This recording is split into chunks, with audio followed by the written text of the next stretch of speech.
White on the wabash, how I long for my Indiana home.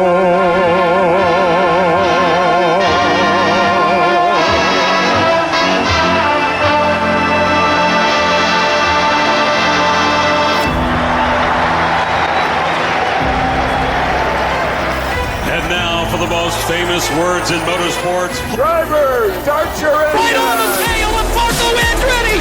Can a teenager win in Indianapolis? Here's the finish. Sam Horton Jr. makes the pass. He'll win it. Sam Horton Jr. It's not a tour de force. It's a tour de pin. I don't know what it is. Danny Sullivan gets him. Danny Sullivan gets him down. No, he's swirling. No, he's spinning. Danny Sullivan spins. But he goes around twice and gathers it in. Absolutely incredible. Danny Sullivan headed for victory lane in Indianapolis. Our twin checkered flag in the air. It's a battle at the start-finish line. And Joseph Newgarden will win the Indianapolis 500-mile race. Davey Hamilton, he finally gets the buggy off him, but the pass makes it stick. Joseph Newgarden goes back-to-back, wins the 108th running of the Indianapolis 500-mile race.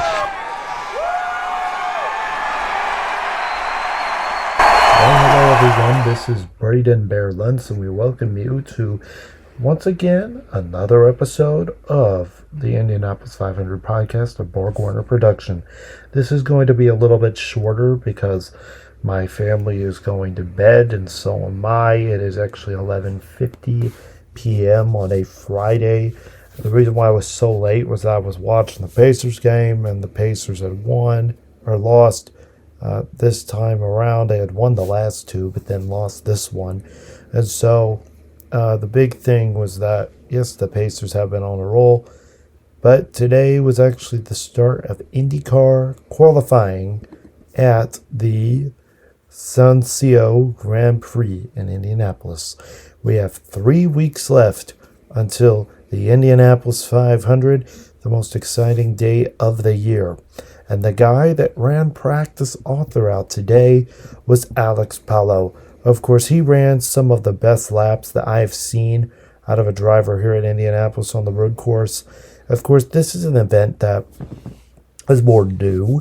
It started around 2015 or 16, so probably this about 6 or 10 to 11 years old. So, of course, this is a very new race, very new time for the track, and it went smooth. It went pretty smooth today, other than the fact that we had maybe a few hiccups here and there with a few things, but other than that, it was a really smooth practice all the way around. Not really much was going on. And of course, the pit stops were the name of the game, especially around the end. But overall, with it being day one of practice, it went really smooth. The weather was perfect. And with the weather being perfect, it really shows you that this track's all ready to go for the month of May. Looked to be no problems, no issues. But Alex Palou ran, as I mentioned, ran the fastest time at 1:09.979 seconds. So 1 minute 9.9797 or 9 seconds. And then Kiffin Smith was in second with an overall time of 1 minute 10.067 seconds. Goes back to my days of track and field. Third was Luis Foster, who really surprised me today for some reason. It was very odd to see him in the field, but hopefully he can be a runner-up in 32nd or 33rd during the actual 500. He had a time of 1 minute 10.123 seconds. Santino Ferrucci was in fourth with 1 minute 10.154 seconds, along with Nolan Siegel, who had 1 minute 10.173 seconds. Christian Lundgaard, 1 minute 10.185 seconds. Pato O'Ward, who had 1 minute 10.259 seconds. Kyle Kirkwood, who had a time of 1 minute 10.308 seconds. Alexander Rossi at 1 minute 10.322 seconds. And Colton Herta at 1 minute 10.375 seconds. And so, overall, Alex Palou ran the best time of the entire field. he was a great driver today. A great driver all the way around. He had it all figured out on this road course. If he could win, he would. It did say that, of course, he did win 3 of his last 4 races this season, which, of course, if you look back at beyond just this Grand Prix, if you look back at Indy 500 champions that had come out of start of the prelims, the qualifiers, the practices, one very striking example is Buddy Rice about 21 years ago, who ran not only one of the best times in practice, but he also, as I mentioned in one of the podcasts and videos that I did post on here, he was a front runner to win based on his time in the practice sessions. Of course, it is just the road course race.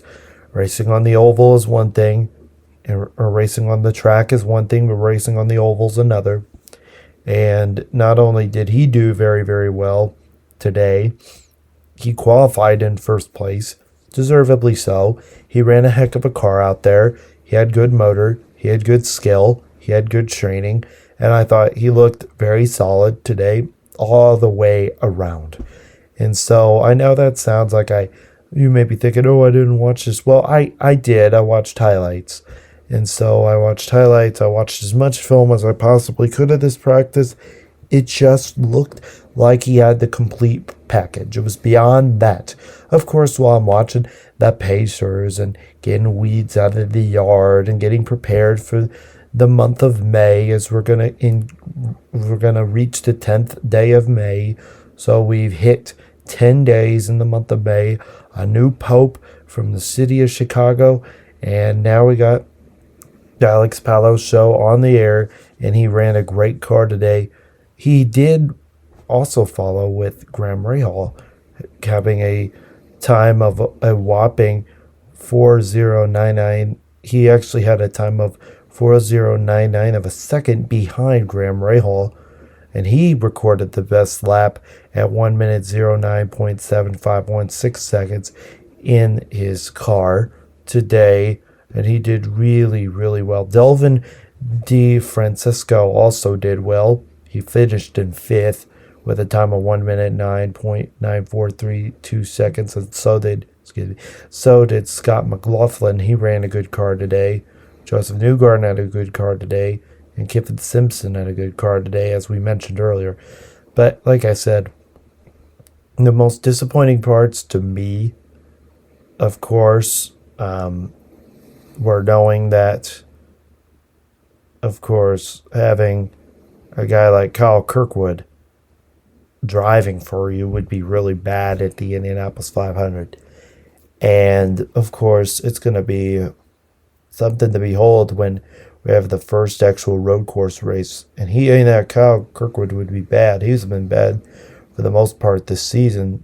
Since he won the first race, he was good, but now he's slipped back to 21st in the field for this Grand Prix race.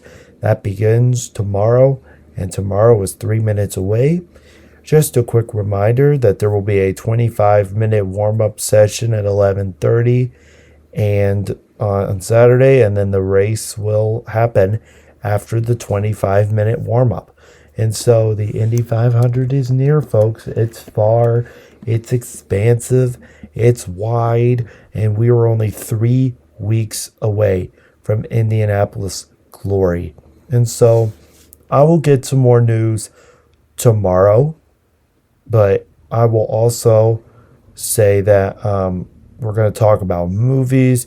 We're going to talk about the results of the race today or tomorrow. And then we're going to talk about everything else that you need to know leading into the Indianapolis 500-mile race. And then first, the Sonsio Grand Prix. And so we thank you so much for listening. I know this one was short. I know this one didn't talk about much. And we hope to get this uploaded on May 10th and not on May 9th.